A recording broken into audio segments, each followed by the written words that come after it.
Hey y'all, it's Coach Cookie and I am here to meet all of your fitness needs. I'm excited.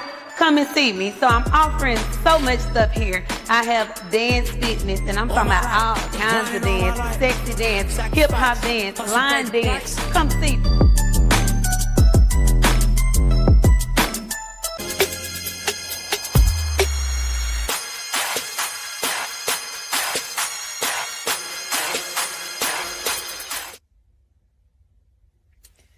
Good morning, good morning, good morning, y'all. Good morning. Welcome to another episode of Resilience Rising. I told y'all we about to start calling this Car Chronicles with Cookie because I'm always in the car. But it's whenever the spirit hit me to say something, it just happens. So it happened to be in the car. But we are going to jump into another episode. Y'all know I'm always telling y'all, if you have not liked, subscribed, and followed Mogul TV, as well as Resilient Studios, make sure that you tap in so that you don't miss out on anything that's upcoming, anything that's going on, because there's some amazing stuff coming up, okay? Book launch coming up soon. December 17th, we're going to have a program. I'm going to be a guest speaker on it. A lot of other fantastic, phenomenal speakers there and present. And we want to buy that book, y'all. We want to support. So make sure you do that. And if you don't know what I'm talking about, then go look at the Mogul TV page so you can figure out what I'm talking about, okay? But I want y'all to tap in. I want y'all to support. I want y'all to be a part of this amazing endeavor. So, yeah, go do that. All right.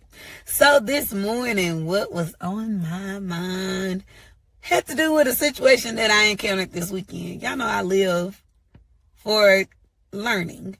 So a lot of things that I learned through making mistakes, being in situations, having good times, whatever else. I learn in the moment. I learn as I go. I think it comes with being a hands-on learner. I guess you still do that in adulthood.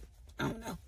But this weekend, I had a situation where one of my friends was supposed to be spending some time with me on the weekend. And so I had an event Saturday morning. I had photos with Santa. Actually, Saturday morning into the afternoon. It was 10 a.m. to 2 p.m. So I was doing photos with Santa. My friend came by. We were sitting there talking. And I was getting ready to wrap up. I had probably about an hour and a half left with photos with Santa. And so I asked them. They said, I'm fixing to go. And so I was like, okay, cool. Are you headed to the house? And their response was no. Just no. Like nothing else, just no. So now, because I know we're supposed to be spending time together, I'm like, waiting on an explanation. Until I asked, well, where are you going? There was no explanation that came with it. So y'all know I'll get spicy really quick. So my spice had kicked in. But, so I was like, where are you going? So they said, well, some classmates have come in town. And so I'm going to go spend some time with them. In the moment, my initial thought was, I'm irritated because how dare you? And then later on, though, once I kind of processed, thought through it, picked it apart, the truth was not that I was irritated. It was that my feelings were hurt. And so lesson number one, sometimes when you're feeling something in the moment, that first emotion that comes out isn't always a true emotion. Sometimes that's just a cover emotion. That's just what we went with and real quick to say, this is how I felt. When truly, your feelings might be hurt. You may be disappointed. You may be embarrassed. It's other deeper feelings and thoughts that we don't delve into because we go surface level. I'm mad, pissed off. I'm irritated, I'm aggravated, those surface level things when we need to dig a little deeper. So in the moment, again, I was feeling aggravated, irritated. But the truth was that my feelings were hurt because we were supposed to be together. And after this kind of went on, let me back up. After it happened, I said, okay. Because if you know me, you know I'll let it roll off my back like water on the back of a duck. I don't know. Okay, is what I said. And I turned around and walked off. So at this point, now I've pissed my friend off. because I just dismissed them in that point. But I did because my feelings were hurt. Not to say it was okay. So they went with their classmates. And probably about 4 or 5 hours later, they called me, and they were still there. And I could hear all of the liveliness in the background, the kikiing, the laughing, the ha-ha. And so then they was like, well, what's wrong with you? Why you acting like that? So now I thought I was irritated again. But the truth was, now at this point, I'm embarrassed because you're in front of all these other people, because I hear them. I hear everything going on. You're with all these other people, and then you're asking me why I have an attitude. Stop letting your friends know that I have an attitude. And I had to sit with it. But I was trying to in the moment, like, no, everything's fine. Everything's okay. So we get off the phone. I do see my friend later on in the evening, but the mood was completely off because I feel I had to dig through this again. And this is what I'm encouraging you to do this week, is dig through some stuff. We're going to get to that part of the lesson, but I had to tell you what happened to me first. In the moment, I felt, again, when they first said it, my feelings were hurt because you were supposed to be spending time with me. So I felt like you prioritized someone else over me, and on a whim. I guess this wasn't something that was planned or set for it. I guess this was just in a moment. So now I also am not only hurt, I feel like you prioritized someone else over me. You chose to go spend time with them over me. Although we had already talked, I thought we were on the same page. You went to go do something with somebody else over me. And then, probably biggest is all for me, you didn't even say, well, hey, I'm going over here. Do you want to come with me? Because now I feel like, dang, you don't want them to know that you're friends with me? Well, I can't go hang out with your friends too.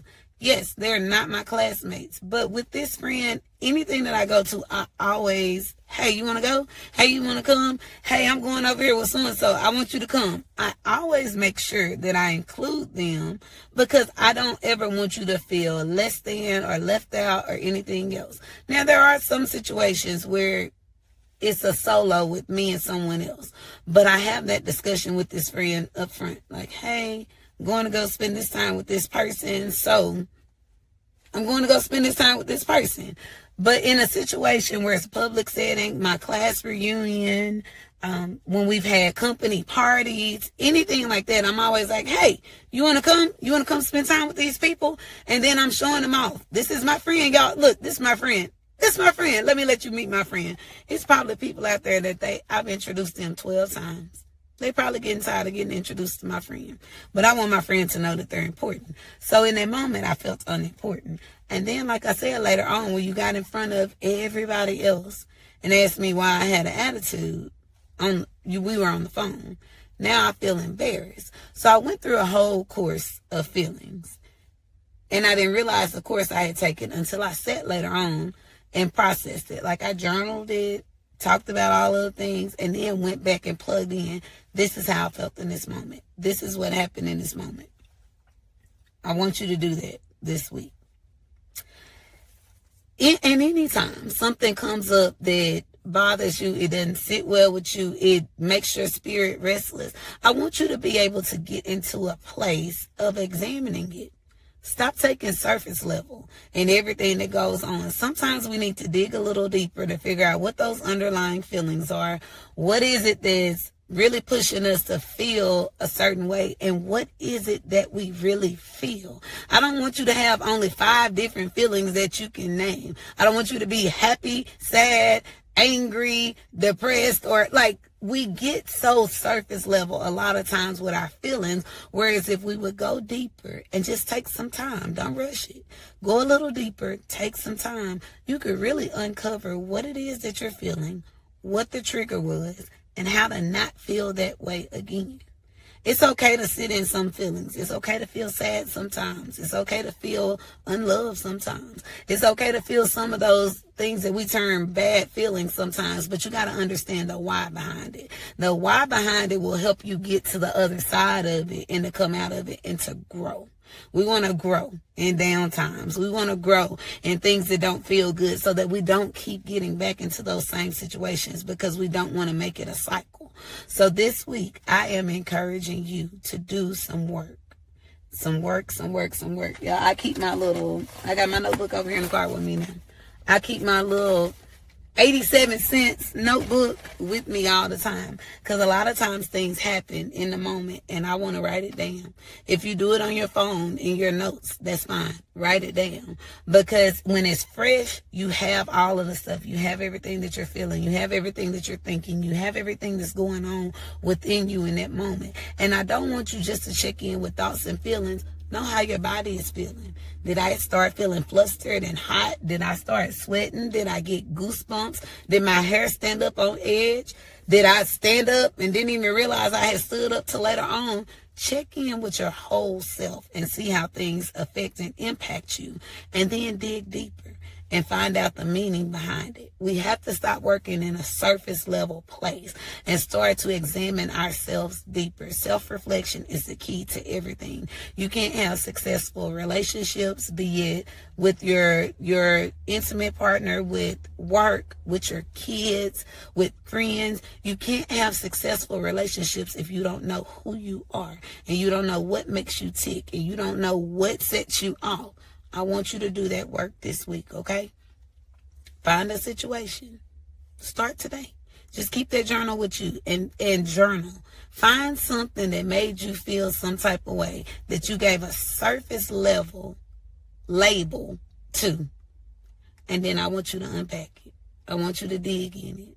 I want you to sit with it until you figure out, I didn't feel sad. I felt betrayed. I felt embarrassed. I felt things that are bigger than just sad, mad, happy. Dig a little deeper. Figure out what makes you tick. That's your homework for this week. Y'all know I love y'all. Love you. Again, another episode of Resilience Rising. Over and out. Bye. Every morning, women are waking up to noise. But what if they woke up to you? Coach, speaker, community leader, you have a message that changes lives. Now it is time to put that message on a global stage. On the Rise EnergizeHER morning show, you are not just talking, you are speaking into the lives of 450,000 women every single week. You are building community, you are elevating your brand with strategic positioning, and you are promoting your offers, your events, and your programs in real time. So if you're done playing small and you're ready to become the trusted voice women wake up to, this is your moment. You are right where you need to be at this very moment. You are what we call perfectly positioned.